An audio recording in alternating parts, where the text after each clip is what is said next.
Estoy leyendo la versión NBI. Dice: a Dios elevo mi voz suplicante, a Dios elevo mi voz para que me escuche. Cuando estoy angustiado recurro al Señor. Sin cesar elevo mis manos por las noches, pero me niego a recibir consuelo. Me acuerdo de Dios y me lamento. Medito en Él y mi espíritu desfallece. Me impide cerrar los ojos. Tan turbado estoy que ni hablar puedo. Me pongo a pensar en los tiempos de antaño, de los años ya idos me acuerdo. En la noche recuerdo mi canción, mi corazón medita y mi espíritu pregunta: ¿nos rechazará el Señor para siempre? ¿No volverá a mostrarnos su buena voluntad? ¿Se habrá agotado para siempre su gran amor y su promesa por todas las generaciones? ¿Se habrá olvidado Dios de sus misericordias y en su enojo ya no quiere tenernos compasión? Y me pongo a pensar: esto es lo que me duele, que haya cambiado la diestra del Altísimo. Prefiero recordar las hazañas del Señor, traer a la memoria sus milagros de antaño. Meditaré en todas sus proezas, evocaré tus obras poderosas. Santos, oh Dios, son tus caminos. ¿Qué Dios hay tan excelso como nuestro Dios? Tú eres el Dios que hace maravillas, el que despliega su poder entre los pueblos. Con tu brazo poderoso redimiste a tu pueblo, a los descendientes de Jacob y de José. Las aguas te vieron, oh Dios, las aguas te vieron y se agitaron. El propio abismo se estremeció con violencia. Derramaron su lluvia las nubes, retumbaron con estruendo los cielos, rasgaron el espacio tus flechas. Tu estruendo retumbó en el torbellino y tus relámpagos iluminaron el mundo. La tierra se estremeció con temblores. Te abriste camino en el mar, pasaste entre las muchas aguas y no hallaron tus huellas. Por medio de Moisés y de Aarón, guiaste como un rebaño a tu pueblo. Si me acompañan a orar. Padre, estamos reunidos en esta hora, Señor, y te pedimos que tu palabra, papá, sea fielmente predicada, papá, que el mensaje que tú tienes para nosotros hoy pueda ser un mensaje vivo, papá, que pueda ser algo que se quede en nuestros corazones, Señor, que transforme nuestras vidas poco a poco, papá. Que conforme tu palabra sea predicada, papá, podamos estar atentos a lo que tú tienes que decirnos, papá, y que podamos ser transformados por medio de tu Espíritu, Señor, para ir creciendo más y más, papá, para ir amándote más y más, para ir glorificándote más y más cada día, Señor, para poder crecer en humildad, papá, crecer en dependencia, crecer en confianza, papá, en ti. Te lo pedimos en el nombre de Cristo Jesús. Amén. Pueden sentarse. Gracias. Muy bien. Tomé el Salmo 67 y hago la aclaración de que no voy a hacer una predicación como tal expositiva del Salmo 77. Pero creo que ya te has dado cuenta que voy a hablar de la oración, ¿sí? Y el Salmo 77 por alguna razón me gustó bastante, ¿sí? Y me pareció un buen salmo para mi argumento, voy a decir.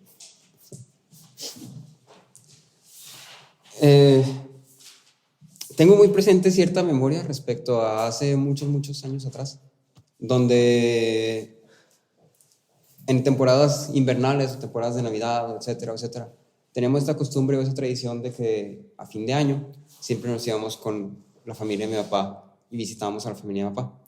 Entonces, pues la familia de mi papá, para los que la mayoría creo que ya saben que viven allá en Europa, o sea, Uruapan, sí, allá en Michoacán. Y de aquí a Michoacán hacías, en ese entonces yo creo que hacías unas 14 horas, yo creo, más o menos. 3 días y 14 horas. No sé por qué, estaba chiquito, sí, no es mucho caso. Pero pues básicamente es, ponle que tengo 10, 11 años por ahí, ¿no? Y entonces es como, vas a hacer un viaje de entre 10 y 14 horas, dependiendo de cómo te vaya, a un lugar que es ajeno a ti, porque no es tu casa, con personas que realmente no conoces mucho, porque solamente las ves una vez al año, ¿sí? Y pues siendo niño es como, no es cualquier cosa, ¿sabes? Ya cuando creces un poquito más, como que tienes más esta familiaridad con tu familia, para la redundancia, y entonces es como, aunque no las vea en 1 año o 2 años, yo sé que puedo ir, y que pues son familia, o sea, estoy en comodidad, estoy en familia, vaya, ¿sí?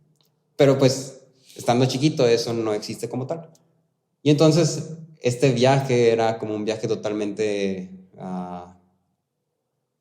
pues no muy antojable, voy a decir, ¿sí?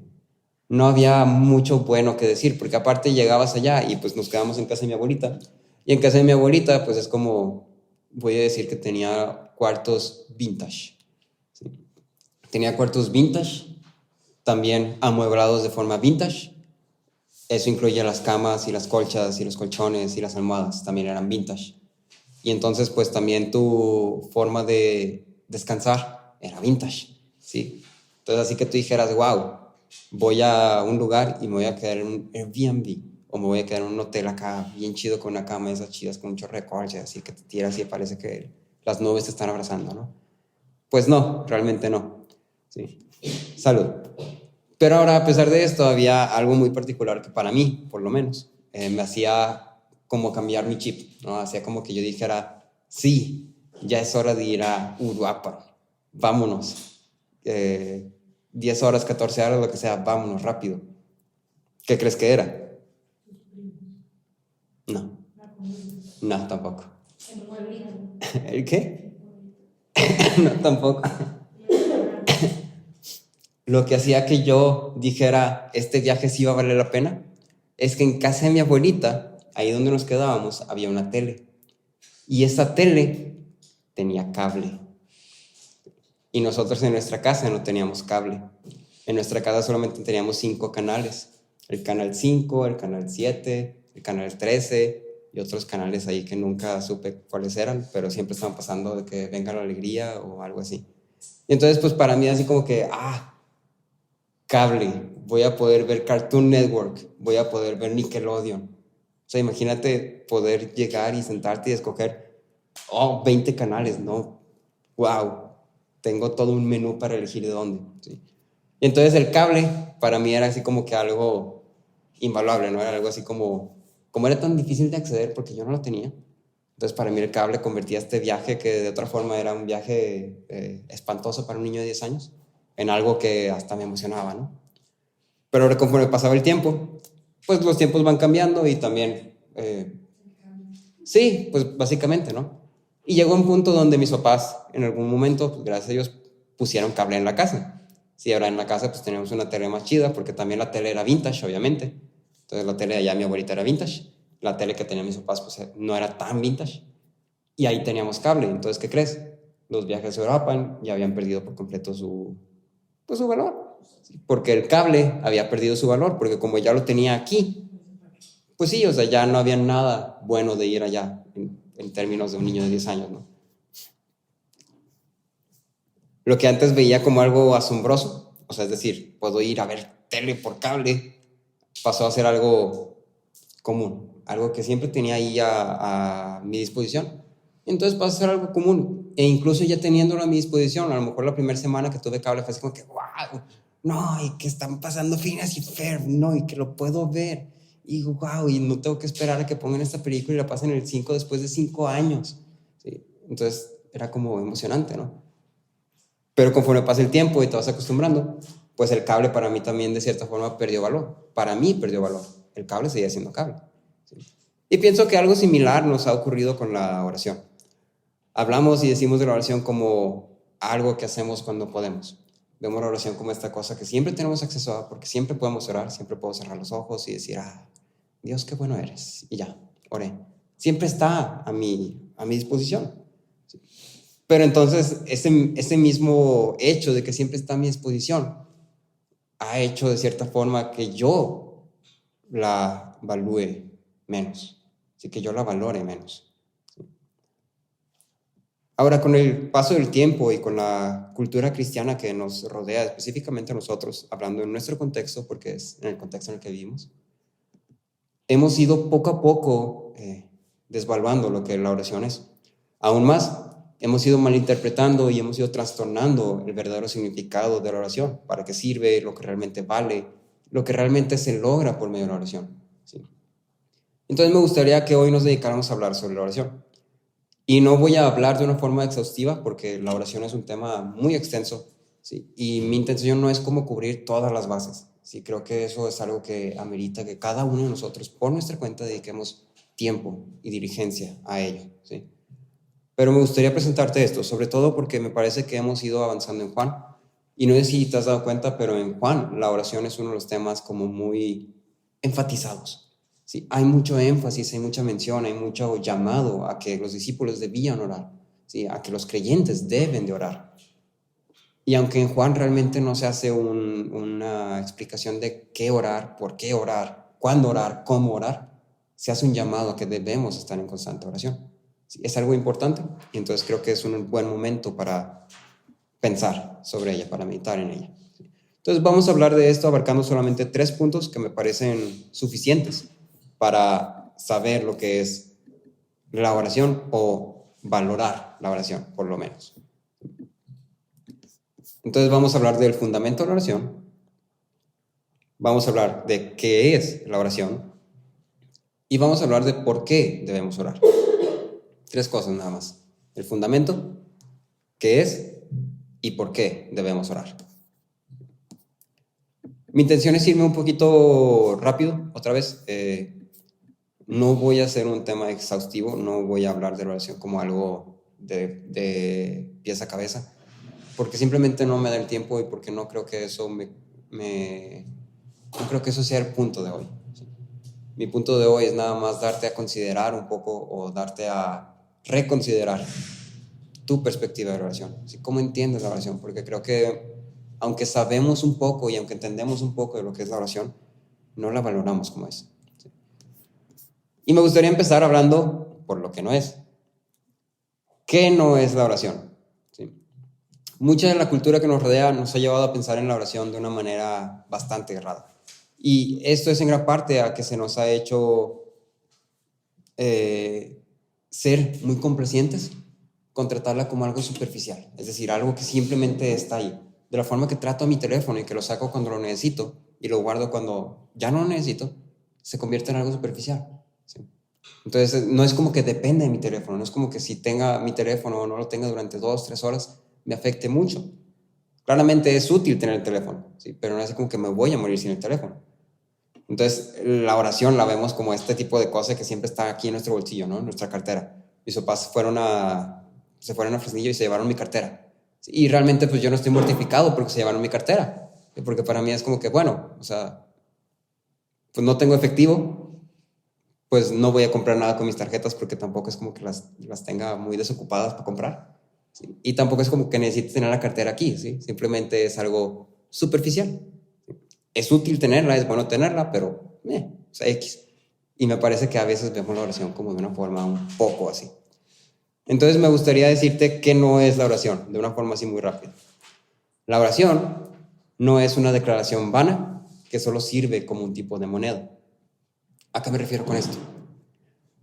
En la religión católica creo que especialmente se ve más notorio esto, ¿no? Donde dice, vas y te confiesas y entonces dice, pues ahora 2 Aves María y 3 Padre Nuestro, ¿no?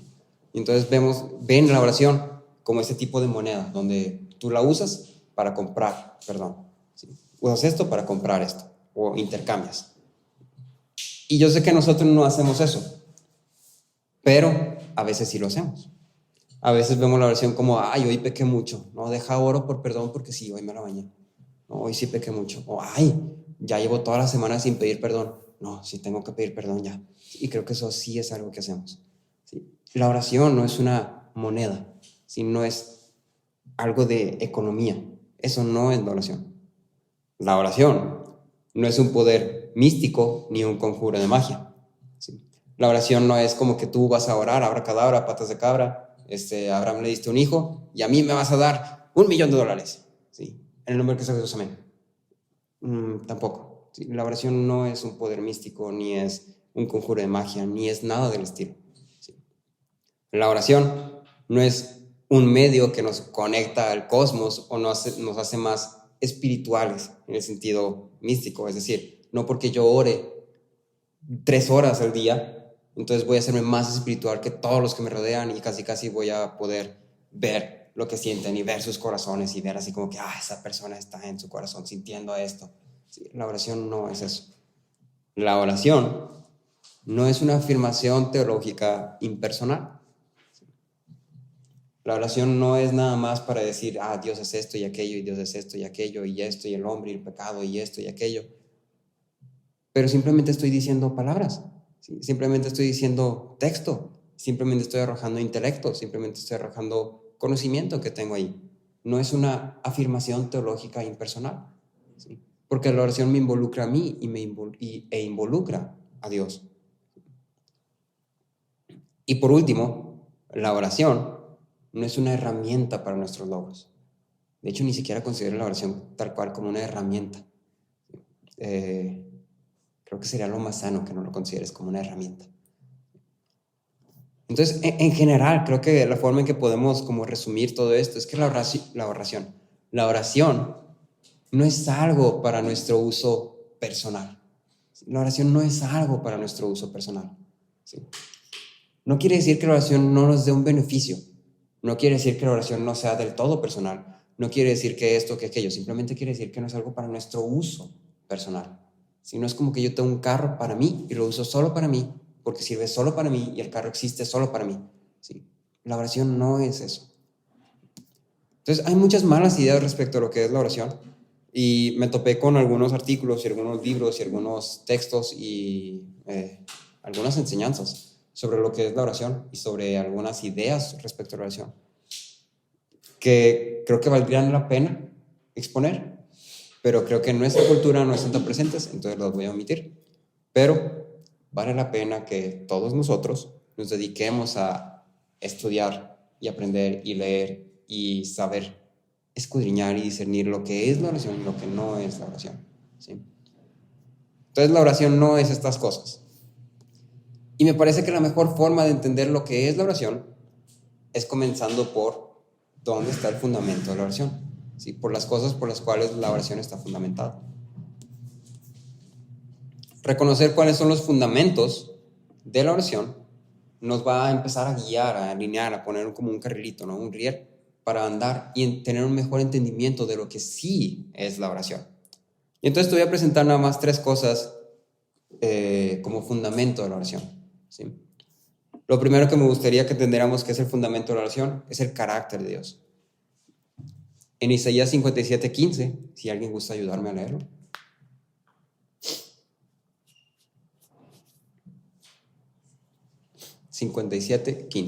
Isaías 57:15.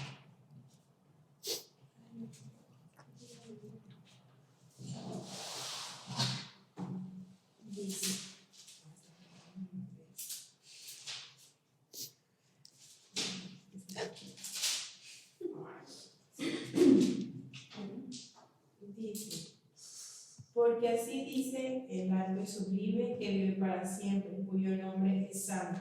Yo habito en lo alto y santo, y también con el contrito y humilde de espíritu, para vivificar el espíritu de los humildes y para vivificar el corazón de los contritos. Gracias. ¿Sí? Entonces quiero que te des cuenta de esto. Dice el alto y excelso, ¿no? El que vive para siempre y cuyo nombre es santo. Obviamente está refiriendo de Dios. Y luego Dios dice, yo habito en un lugar santo y sublime. ¿Sí? Entonces vamos a ponerlo como así. Dios está aquí. ¿Sí? Pero también con el contrito y humilde de espíritu. Nosotros estaríamos como, para que me vean los de MITS, ¿no? Pero así exagerando como por aquí. Pero voy a ponerle aquí, ¿no? Entonces como mucha diferencia. Y entonces Dios dice, yo habito aquí, pero también aquí. La oración está fundamentada en el carácter de Dios. Y está fundamentada en el carácter de Dios en el sentido de que Dios condesciende para con nosotros.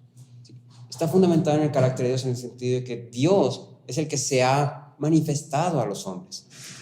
Dios, siendo completamente trascendente, ha decidido por su voluntad habitar con los hombres. En este sentido, la oración está fundamentada en que Dios se ha hecho presente hacia con los hombres.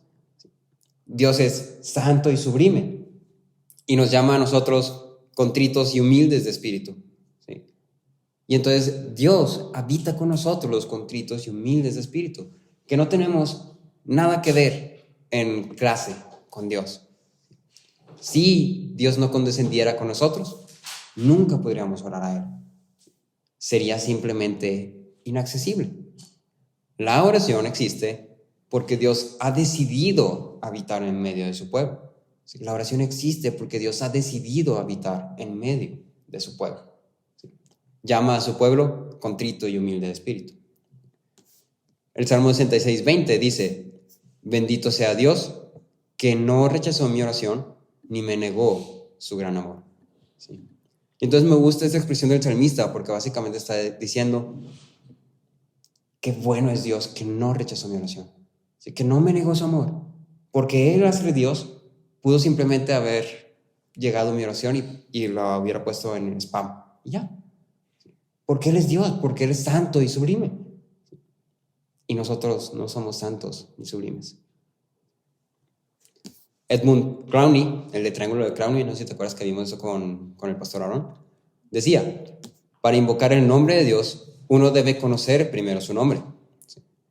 Es Dios quien toma la iniciativa al dar a conocer su nombre. Para conocer el nombre de Dios, uno primero debe conocer su nombre. Y Dios es quien toma la iniciativa para dar a conocer su nombre. Si Dios, por su carácter, no hubiera condescendido para con nosotros, no pudiéramos orar a Él. ¿Sí? Si nos regresamos a Génesis, lo que hemos estado estudiando, vas a darte cuenta que Dios se va revelando poco a poco a los hombres. ¿Sí? Y esto lo hemos visto en el sentido de que Dios se presenta y se revela y habla de Él mismo con ciertas frases, ¿no? Y entonces Dios todopoderoso, Dios que habita en todos lados, Dios omnipresente, Dios esto, Dios aquello. ¿Sí? ¿Te acuerdas que veíamos que hace unos cuantos Génesis que Dios se presenta él mismo como El Shaddai? Dios que todo lo puede, que puede hacer posible lo imposible. Y entonces es Dios revelándose al hombre. Porque Él simplemente puede haber dicho, yo soy Dios. Pero Dios se revela a el hombre. Entonces el primer fundamento de la oración está en el carácter mismo de Dios. El segundo fundamento de la oración está en la promesa de Dios. Promesas de Dios. En Génesis 17, versículo 7, leemos que dice, estableceré mi pacto contigo y con tu descendencia después de ti, por todas sus generaciones, por pacto eterno, de ser Dios tuyo y de toda tu descendencia después de ti. Este pacto, esta relación que Dios establece con Abraham y su descendencia por medio de un pacto, es la que nos da acceso a la oración. ¿Sí? Es uno de los fundamentos de la oración. Y Moisés mismo apela a este pacto cuando intercede por el pueblo, cuando calma la ira de Dios, clamando a su carácter. No sé si te acuerdas ahí en Éxodo 32, lo puedes ver del versículo 9 al 13, donde Dios se enoja, ¿sí? Enciende su ira contra el pueblo de Israel por estar idolatrando. Y entonces dice, los voy a consumir. Y entonces el versículo 10 de Éxodo 32 dice, ahora pues, déjame para que se encienda mi ira contra ellos y los consuma, pero de ti yo haré una gran nación. Y luego Moisés intercede por el pueblo diciendo, acuérdate de Abraham, de Isaac, de Israel, tus siervos a quienes juraste por ti mismo. Y les dijiste, yo multiplicaré la descendencia de ustedes como las estrellas del cielo. Toda esta tierra de la cual he hablado daré a sus descendientes, y ellos la heredarán para siempre. Moisés mismo apela a la promesa de Dios. Entonces la oración existe porque Dios ha prometido habitar en medio de su pueblo. Entonces la oración existe porque Dios ha decidido habitar en medio de su pueblo. Y la oración existe porque Dios ha prometido habitar en medio de su pueblo. El tercer fundamento de la oración es algo que hemos visto muchas veces en Juan, ¿sí? Es algo que ya seguramente eres familiar con, y es la obra de Cristo en la cruz. En Hebreos 10, versículos 19 al 22, vemos que dice, entonces, hermanos, puesto que tenemos confianza para entrar al lugar santísimo por la sangre de Jesús, entonces acuérdate, yo soy alto y excelso, yo habito en los lugares porque soy santo y sublime, ¿sí? Y luego aquí en Hebreos dice, entonces, hermanos, puesto que tenemos confianza para entrar al lugar santísimo, por la sangre de Jesús, por la obra de Cristo en la cruz, por un camino nuevo y vivo que Él inauguró para que nosotros por medio del velo, es decir, su carne, y puesto que tenemos un gran sacerdote sobre la casa de Dios, acerquémonos con corazón sincero, en plena certidumbre de fe, teniendo nuestro corazón purificado de mala conciencia y nuestro cuerpo lavado con agua pura. ¿Sí? Eso es Hebreos 10, versículos 19 al 22. Y a mi parecer, aquí es donde encontramos el valor de la oración de una forma más clara para nosotros. En el sentido de que es algo que podemos ver más, obviamente, o más, como más obviamente, ¿sí?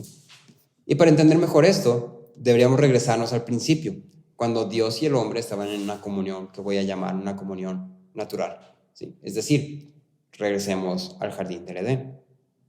La comunión entre Dios y el hombre que existía en el jardín del Edén fue obstruida por el pecado.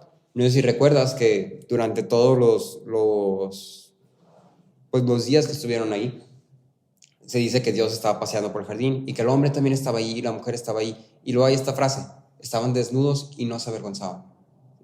Entonces era como una comunión, ¿sí? Una comunión perfecta, una comunión, pues sí, no había nada obstruyendo esa comunión. Pero luego entra el pecado, y ¿qué hace el hombre y la mujer cuando Dios se acerca? Tienen vergüenza y se esconden. El pecado, de cierta forma, obstruye la comunión que el hombre y la mujer tenían con Dios. La consecuencia del pecado era muerte espiritual y física, era alienación y culpa. Y a pesar de esto, Dios no abandonó al hombre en su pecado, que aquí otra vez podemos regresar a ver el carácter de Dios. ¿Sí? Dios es grande en misericordia. Y entonces, en su misericordia, en su carácter, tiene un plan eterno de salvación. Y aquí es donde vemos la obra de Cristo en la cruz. Y este plan de salvación lo hace explícito al hombre y se lo promete al hombre. En Génesis 3:15 vemos que dice: la simiente de la mujer pisará la simiente de la serpiente. Y entonces ahí está la promesa, ahí están las tres cosas. El carácter de Dios, su misericordia, se manifiesta en la promesa que es cumplida a través de Cristo. Y en esas tres cosas es que estamos diciendo que se fundamenta la oración. La restauración de la relación entre Dios y el hombre es lograda por medio de la obra del Hijo. Y por medio de esta obra, la comunión entre Dios y el hombre es accesible nuevamente. Esta comunión es lo que llamamos oración. A lo largo del libro de Juan, específicamente en la sección del discurso de despedida, que a lo mejor estamos un poquito más frescos con eso, vemos que para Jesús hay una enorme conexión entre la oración y su obra. Casi como diciendo: mi obra, como consecuencia, va a dar acceso a la oración. No casi, de hecho diciendo eso, sí, directamente diciendo: mi obra, o sea, esto que va a pasar, como consecuencia, va a dar acceso a la oración. Simplemente el hecho de que Jesús haga el mismo énfasis en la venida del Espíritu que en la oración, si haces una comparativa, vas a leer más o menos que si hay 6 versículos hablando de que va a venir el Consolador, hay 6 versículos hablando de que deben de pedir. Pidan en mi nombre y el Padre se los dará. Pidan, sí, solo pídanlo con fe, pídanlo bien. Hay un énfasis grande en la oración. Y entonces esto nos lleva a la siguiente pregunta: ¿qué es la oración? Ya teniendo los fundamentos, podemos pasar a la pregunta del millón: ¿qué es la oración? A lo largo de la historia de la Iglesia se han dado diferentes definiciones de lo que es la oración. Entonces, por decir, Calvino, en alguno de sus textos, porque Calvino ha hablado de la oración varias veces, en algunos de sus textos decía: el principal ejercicio que tienen los hijos de Dios es orar, porque de esta manera dan una verdadera prueba de su fe. Entonces Calvino manejaba la oración como esto, ¿no? Como una consecuencia de la fe. Clemente de Alejandría, un poquito más adelante, ¿no es cierto? Un poquito más atrás, dice: la oración es relación o comunión con Dios. En el Catecismo Mayor de Westminster, la pregunta es: ¿qué es la oración? Y responde: la oración es una ofrenda de nuestros deseos a Dios en el nombre de Cristo por la ayuda de su Espíritu, con confesión de nuestros pecados y reconocimiento agradecido de sus misericordias.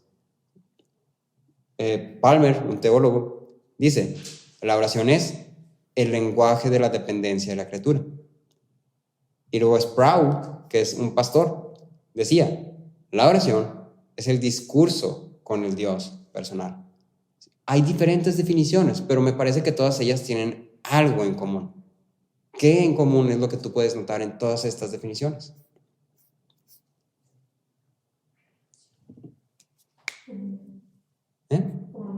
Comunión. Exactamente. Sí.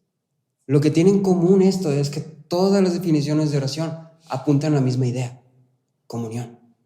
Y creo que la definición de Clemente de Alejandría es como acertada, ¿sí? Concisa y acertada, y a lo mejor no exhaustiva, pero acertada. ¿Sí? Clemente decía: la oración es relación o comunión con Dios.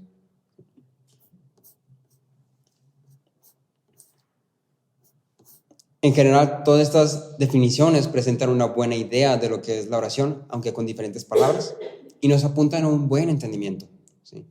La oración es la manera que Dios ha establecido para que los hombres tengan comunión con Él. La oración es la forma en la que Dios ha establecido para que los hombres tengan comunión con Él. Es la manera en la que criatura, es decir, nosotros, los creados, las criaturas, están en comunión, interactuando con el Creador, aquel que nos creó.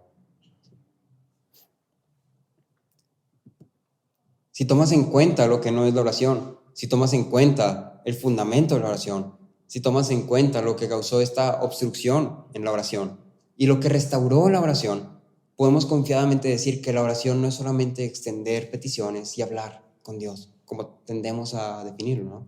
Oración es hablar con Dios. Pero no es nada más eso.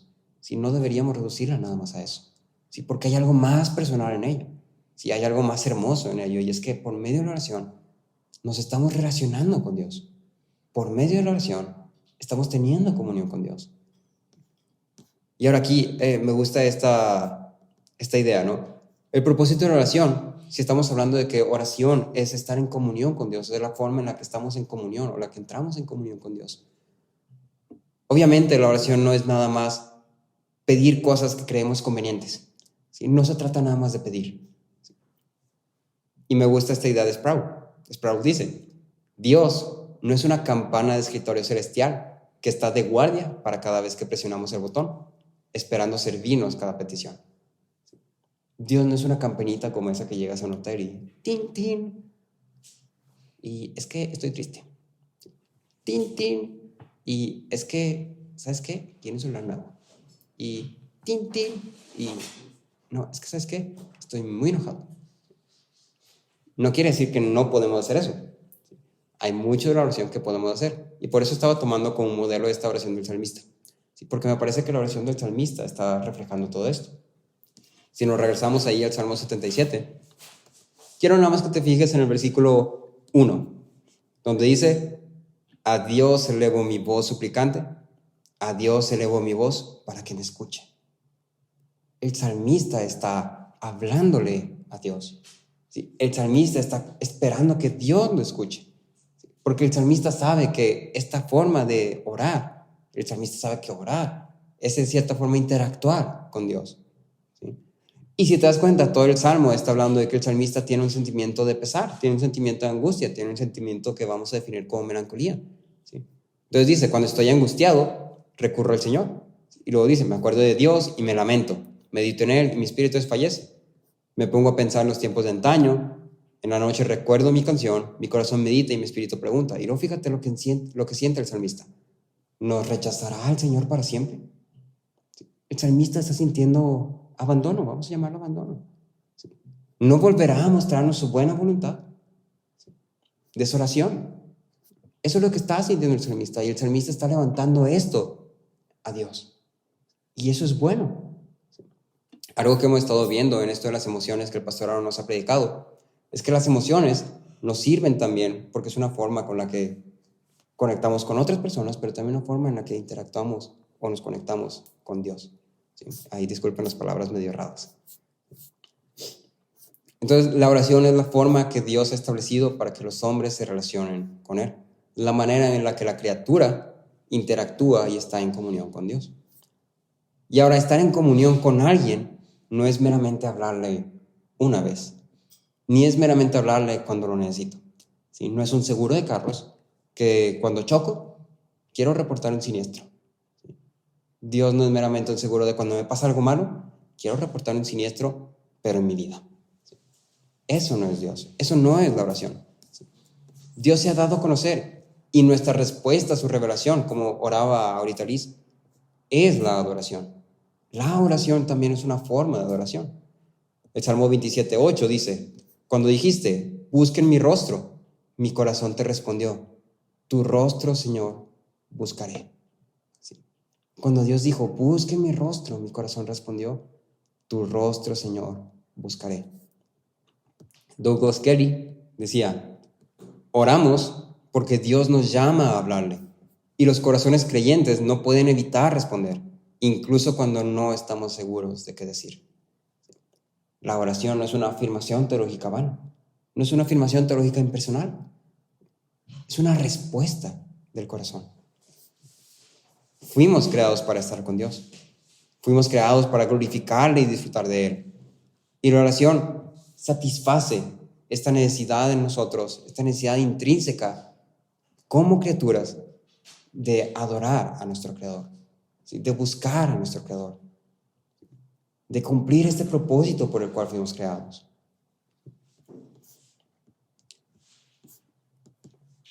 Ahora, decimos que la oración, poniéndolo como en términos muy de diccionario o muy filosóficos, es una interacción entre creador-criatura, ¿sí? O criatura-creador.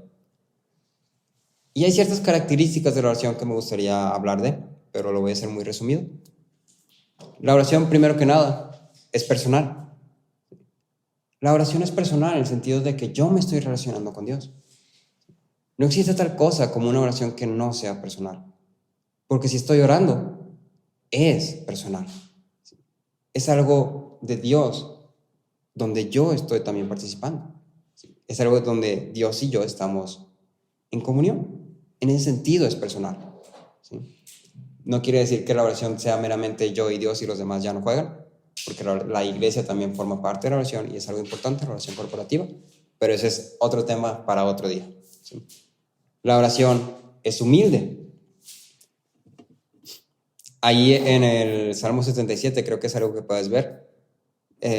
Y aunque no es explícito la humildad del salmista, creo que de forma implícita la puedes notar. ¿Sí? Porque el salmista está diciendo, a Dios elevo mi voz suplicante. ¿Sí? Estoy suplicando a Dios. Eso es humildad. Cuando estoy angustiado, recurro al Señor. Eso es humildad. La dependencia es humildad. Y entonces empieza a alabar a Dios, empieza a decir, dice, esto es lo que me duele, que haya cambiado la diestra del Altísimo. ¿Sí? Al elevar a Dios, al exaltar a Dios, el salmista mismo está humillando, porque esa es la respuesta natural. ¿Sí? La oración es osada. En 1 Juan 5:14 vemos que dice, esta es la confianza que tenemos delante de Él. Esta es la confianza que tenemos delante de Él. Que si pedimos cualquier cosa conforme a su voluntad, Él nos oye. Es osada. Y Calvino mismo afirmaba esto. Calvino decía que la oración es algo osado. Porque a pesar de que estamos en reverencia ante el Dios creador de todo el universo, Cristo como mediador nos permite llegar con osadía ante Dios y presentarle nuestros sentimientos, presentarle nuestras quejas, nuestras peticiones, nuestra alabanza. Aun cuando nuestras palabras no sean las más correctas, nuestra oración es osada. Y por último, que esto me gustó mucho, es que nuestra oración es transparente. Nuestra oración es transparente. En Hebreos 4:13 leemos esto. No hay cosa creada oculta a su vista, sino que todas las cosas están al descubierto y desnudas ante los ojos de aquel a quien tenemos que dar cuenta. La oración es transparente. Dios ya sabe lo que piensas. Dios ya sabe lo que hiciste. Dios ya sabe lo que vas a decir. Dios ya sabe lo que sientes. Pero Él está esperando que vayas y se lo digas. Para los que tienen hijos, creo que esto puede ser como algo claro, ¿no? Tú sabes que tu hija, tu hijo está chiquita y sabes que su angustia más grande en ese momento es que la trataron feo en la escuela o algo así. Y sabes que va a llegar y va a quejarse contigo. Pero tú quieres que vaya y te diga. Es importante para ti que vaya y te diga. Y luego conéctalo esto cuando dice, si ustedes que son malos saben dar cosas buenas a sus hijos, ¿cuánto más su Padre, que es bueno? Entonces, 4 características de la oración. Es personal, humilde, osada, transparente. Vuelvo a repetir, no es exhaustivo esto que te estoy diciendo, simplemente estoy queriendo persuadirte un poquito a reconsiderar cómo ves la oración. ¿Sí? Y entonces, para terminar, me gustaría darte 3 razones de por qué deberíamos orar. ¿Sí? Creo que hay cierta voy a decir influencia, en el sentido de que con toda esta enseñanza de la providencia, de la soberanía de Dios, de que Dios tiene todas las cosas bajo su control y que Dios sabe todo lo que va a pasar y que Dios hace y deshace como Él le place, porque Él es Dios y ya ha escrito desde la eternidad todo lo que va a ocurrir. Y entonces es algo que nos puede desalentar un poquito ahora. Pero quiero que con esto te alentes otra vez a orar, ¿sí? Te motives otra vez a orar. Si es que lo has dejado, hazlo. Y tienes 3 razones buenas y suficientes por ello, ¿sí? Tienes 4, te doy 4. La primera es que Cristo murió para que pudiéramos orar. Cristo murió para que pudiéramos orar al Padre. Y si Cristo murió por ello, y eso significa que lo puedo hacer, significa que la oración es algo valioso. Significa que es algo valioso, a lo que tengo acceso, que está a mi disposición. Y entonces eso ya inmediatamente debería llamarme a hacerlo. Y recuerda que la oración es una respuesta a quién es Dios. Y Dios, como Él mismo lo dice, Dios es amor. Y su amor se manifestó en que me ha enviado a su Hijo a morir por los pecadores. Entonces, primero es porque Dios ha enviado a su Hijo para morir. Porque la muerte de Cristo es lo que nos da acceso a la oración. Segundo, porque Dios lo manda así en su palabra. En Romanos 12, versículos 11 y 13, leemos que dice: no sean perezosos en lo que requiere diligencia, ¿sí? Sean fervientes en espíritu, sirviendo al Señor, gozándose en la esperanza, perseverando en el sufrimiento, dedicados a la oración, contribuyendo para las necesidades de los santos, practicando la hospitalidad. Entonces, dentro de esto está Pablo diciendo: sean todas estas cosas. Y vamos a hacer énfasis en particularmente esto: dedicados a la oración. Pablo, que es el mayor, que dice el mayor a favor de la predestinación, a favor de la soberanía, de la providencia, es la persona que más predicó respecto a esto. Y también es el que más dice: dedícate a la oración. Porque es importante, porque Dios lo manda en su ley, en su palabra. Tercero, porque es necesario. Y creo que esto es algo que debería también nosotros inmediatamente llamarnos, ¿sí?, a urgencia. Es algo que el pastor Aaron ya también ha dicho, pero Dios ha elegido obrar por medio de la oración de los creyentes.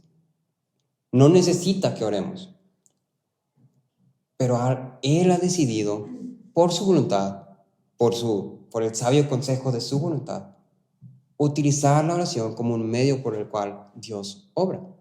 Y quiero que me acompañes a Génesis 20 para que veamos un caso de esto, ¿sí?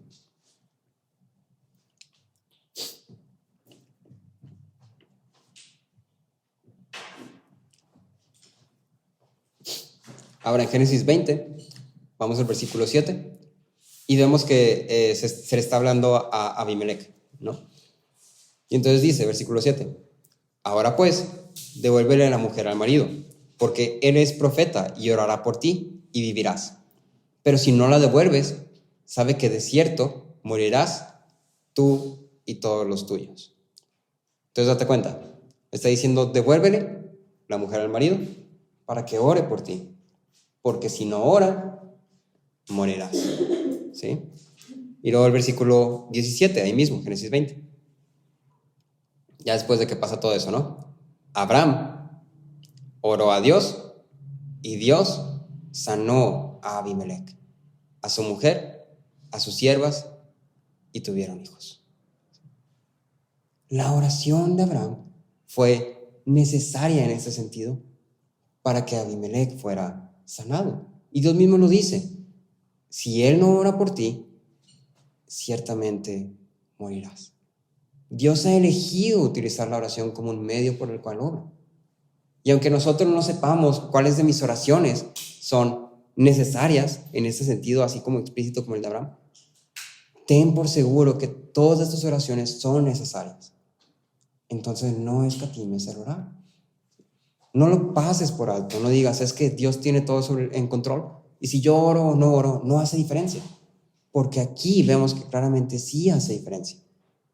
¿Lo entendemos? No. ¿sí? No lo vamos a entender de todo. ¿Sí? Porque no entendemos los caminos de Dios, no los conocemos, no conocemos su voluntad por completo. Pero sabemos que dentro de su voluntad está el que nosotros oremos para que se cumpla su voluntad, porque así Él lo ha decidido. Y entonces eso a ti y a mí nos llama a orar. A orar. Y último, debemos orar porque fuimos creados para Dios. Debemos orar porque fuimos creados para Dios. Y tú y yo tenemos esta necesidad de Dios, porque fuimos creados para Él. Y todos los hombres tienen esta necesidad de Dios, porque todos los hombres fueron creados para Dios. Y tú y yo tenemos acceso a Dios por medio de la obra de Cristo. Y entonces imagínate que tenemos acceso a lo que necesitamos. Pero decimos, al rato, después, ahorita no. No, es que estoy muy cansado. Ya es noche. Lo necesitamos. Y se nos ha dado acceso. La frase de Agustín dice, fuimos creados para ti y nuestro corazón no encontrará descanso hasta que estemos en ti. Necesitamos orar, debemos orar, porque fuimos creados para Dios.